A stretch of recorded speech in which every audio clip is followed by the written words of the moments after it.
Hello. Good మాట్లాడండి. Good evening sir. Good evening. మాట్లాడండి. Sir ఏం లేదు సార్, బై బర్త్ రేషనలిస్టా ఇర్రెలిస్టిస్ట్ అంటారు కదా సార్ మీరు. అది చుట్టూ ఉండే సమాజాన్ని బట్టి మనకి అది అవుతాం కదా సార్. మీరు బై బర్త్ ఇర్రెలిస్ట్ అది అలాగే ఉంటారు అని అనుకుంటున్నారు సార్. అయితే ఏంటి ఇర్రేషనాలిటీ అంటే రేషనల్గా ఉండలేకపోవటం. రేషనల్గా ఎందుకు ఉండలేకపోతున్నాము అని అంటే ఇది బిహేవియరల్ సైన్స్. వీటికి ఎక్కువ ఒక్కొక్క దానికి ఒక్కొక్క వెయిట్ ఉంటుంది. ఆ ఫ్యాక్టర్స్ ఏ ఫ్యాక్టర్స్ అయితే ఉంటాయో ఆ ఫ్యాక్టర్స్ ఫిజికల్ సైన్స్ లాగా ఫిక్స్డ్ ఉండవు. ఇవి కొన్నిసార్లు బాల్యంలో బలంగా ఉంటే, కొన్నిసార్లు రీసెంట్గా జరిగింది బలంగా ఉండవచ్చు. ఇక్కడ ఏ రెండు ఫ్యాక్టర్లు సమానంగా ఉండవు. ఏ ఫ్యాక్టర్ కూడా రెండోసారి సేమ్ రిజల్ట్స్ ఇవ్వదు. మొదటిసారి తల్లి నిపుణుల నుంచి పాలు తాగేటప్పుడు అందరూ ఈక్వల్గా తాగినప్పటికీ, తర్వాత కొంతమంది సైంటిస్టులు అవుతున్నారు, కొంతమంది తెలివి సరిగ్గా లేకుండా పని చేయలేకపోతున్నారు, అనేక ఇబ్బందులు అవుతూ ఉన్నాయి. ఎందుకు ఈ తేడా వచ్చిందంటే by birth all human beings are all brains are same. ఆ తర్వాత జరిగేటువంటి ప్రోగ్రాంలో ముందొచ్చింది బలంగా ఉండి తర్వాత వచ్చింది బలహీనంగా ఉండటము, మన ఈగో సాటిస్ఫై చేసేది బలంగా ఉండటము, మనం నమ్ముతున్నది బలంగా ఉండటము, ఇలా అనేక రకాలుగా ట్రూత్ అనేది డిస్టార్షన్ గురవుతుంది. కాబట్టి యాజ్ ఇట్ ఈస్గా మనము ఒక ఫిజికల్గా ఒక దాన్ని మనము అంచనా వేసినట్టుగా మనిషి ప్రవర్తన అంచనా వేయటం సాధ్యపడదు. కాబట్టి ఏమవుతుందంటే ఇర్రేషనాలిటీ అనేది అక్కడ ఫామ్ అవుతుంది. అక్కడి నుంచి మనం వీలైనంత వరకు రేషనల్గా ఉన్నట్లయితే మనం ట్రూత్కి దగ్గరగా వెళ్ళగలుగుతాము. రేషనల్గా లేకుండా అదే ఇర్రేషనల్ ఉంటే ఆ ప్రోగ్రాంలో మరింత మరింత మరింత కూరుకుపోయి ఆ భ్రమల్లో ఉండి మనకు ఆ విశ్వాసాలు, మూడు విశ్వాసాలు ఇవన్నీ వచ్చే అవకాశం ఉంటుంది. కాబట్టి బై బర్త్ అందరూ కూడా సేమ్ ఉండొచ్చు. బట్ ఇర్రేషనాలిటీ అనేది న్యాచురల్. రేషనల్గా ఉండాలి అనేది మనం డెవలప్ చేసుకోవాలి. ఎందుకంటే మనిషి ఫిజికల్ సైన్స్ కాదు, మనిషే కాదు, యానిమల్స్ అయినా ఫిజికల్ సైన్స్ కాదు. అది అందుకని ఒక ఏనుగు మొదట ఒక చిన్న గడ్డితో పేరినటువంటి తాడుతో కట్టేసినప్పుడు అది గుంజుకుంటుంది, అది రాలేదు. ఏనుగు పెరిగి పెద్ద అయిన తర్వాత కూడా ఆ తాడుతో కట్టేసినా తను గుంజుకోవట్లేదు. మరి రేషనల్గా థింక్ చేసి గుంజుకోవాలి కదా, గుంజుకోలేదు. ఎందుకంటే ఇర్రేషనాలిటీ ఉంటుంది.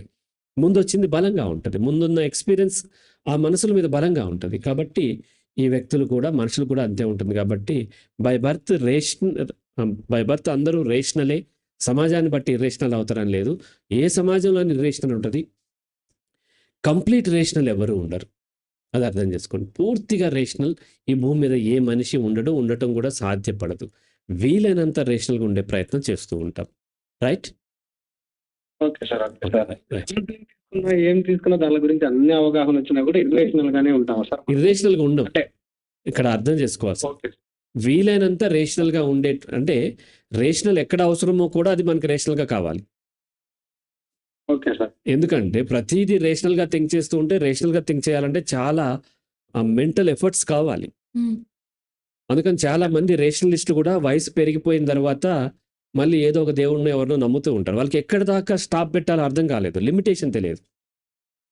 అందుకనే చానాళ్ళు నాస్తికులుగా ఉంటారు. ఆ జీవిత చరమాంకం వచ్చేసరికి మళ్ళీ కృష్ణుడో రాముడో ఏదో చెప్తూ ఉంటారు. అక్కడ ఏంటంటే వాళ్ళకు లిమిటేషన్ లేక, వాళ్ళ కాగ్నిటివ్ రిసోర్సెస్ సరిపోక వాళ్ళు అలా మారుతూ ఉంటారు. సో దేన్ని రేషనల్గా, అసలు దేన్ని థింక్ చేయాలి, దేన్ని థింక్ చేయాల్సిన అవసరమే లేదు అనేది కూడా మనం రేషనల్గా థింక్ చేయాలి. జస్ట్ రేషనల్గా ఉన్నంత మాత్రాన అన్నిటికీ సొల్యూషన్ రాదు. రైట్? సో రేషనల్గా ఎక్కడి దాకా ఉండాలనేది కూడా మనం రేషనల్గా థింక్ చేయాలి. రైట్? రైట్. చిన్న స్మాల్ డౌట్ సార్. అడగండి. మీరు దాదాపు ఇంతగా ఉన్నారు కదా సార్, మీకు కూడా కొంచెం ఇర్రేషనాలిటీ ఉంటుందా సార్? డెఫినెట్లీ ఉంటుంది. ఇర్రేషనల్ ఈవెన్ సిగ్మండ్ ఫ్రాయిడ్ లేదే సైకాలజీ లేదని చెప్తూ ఉంటాము. సైకాలజీ మొత్తము ఐదర్ ఫ్రాయిడియన్స్, నియో ఫ్రాయిడియన్స్ అని ఉంటుంది. అటువంటి సిగ్మండ్ ఫ్రాయిడ్ కూడా పర్టిక్యులర్ నంబర్ దగ్గర, ఆ నెంబర్ దగ్గర తను చనిపోతానేమో అనేటువంటి ఆ నమ్మకం ఉండేది. తర్వాత అది దాటేసుకు కూడా చాలా సంవత్సరాలు తను బ్రతికాడు. అలాగే ప్రతి వ్యక్తికి ఇర్రేషనాలిటీ ఉంటుంది. అప్పుడు తనకు తెలుస్తుంది కదా సార్, ఇది అది అబద్ధము అనేది బతికిన తర్వాత తెలిసిన తర్వాత ఉండరు. ఐడియా వస్తుంది కదా. ఇప్పుడు తేడా ఏంటంటే ఇక్కడ రేషనల్ ఎవరు అంటున్నామంటే రేషనలిస్టులు వాళ్ళకి తెలియకుండా ఎక్కడన్నా ఇర్రేషనల్గా ఆలోచిస్తే దాన్ని ఒకవేళ వాళ్ళ యొక్క అవగాహనలోకి వచ్చిందో దాన్ని అధిగమిస్తారు. అలా కాకుండా బిలీవర్స్ ఏం చేస్తారంటే అది ఇర్రేషనల్ అయినా సరే దాన్ని పట్టుకుని వేలాడుతుంటారు. అది బేసిక్ చేంజ్. ఓకే అయితే సార్. తెలియకుండా ఇర్రేషనల్ మనిషి అన్నాక అవులేదు సార్, మనిషి అన్నాక ఇర్రేషనాలిటీ ఉంటాయి. దాన్ని అధిగమించాలంటే ఒక ఆలోచనలు చేసుకుంటూ రేషనల్ గా ఆలోచించి దాన్ని అధిగమించి మనం ముందుకు వెళ్ళాలి. అవును. ఇప్పుడు మీరు నాకు కలిస్తే నేను కుడి చేత్తో షేక్ హ్యాండ్ ఇస్తాను. కుడి చేత్తోనే ఎందుకు ఇవ్వాలి అంటే దానికి ఏం రేషనాలిటీ లేదు. కానీ ఓకే సార్. ఒకవేళ అవసరం పడితే ఎడం చేత్తో కూడా నేను షేక్ హ్యాండ్ ఇస్తాను. రేషనలిస్ట్ కాబట్టి ఇర్రేషనలిస్ట్ ఏంటి ఎడం చేత్తో ఇవ్వకూడదని ఆగిపోయి ఆ కుడి చెయ్యో తీసుకోవాలని ఏ ఇబ్బంది పడినా ఇంకా ఇబ్బంది పడుతూ ఉంటారు. అది రేషనలిస్ట్కి ఇర్రేషనలిస్ట్కి తేడా. ఇర్రేషనాలిటీ ఉండొచ్చు, అవగాహనలోకి వచ్చినప్పుడు అవసరమైనప్పుడు దాన్ని తెంచుకుంటారు రేషనలిస్టులు. Okay sir. Okay sir. Okay sir.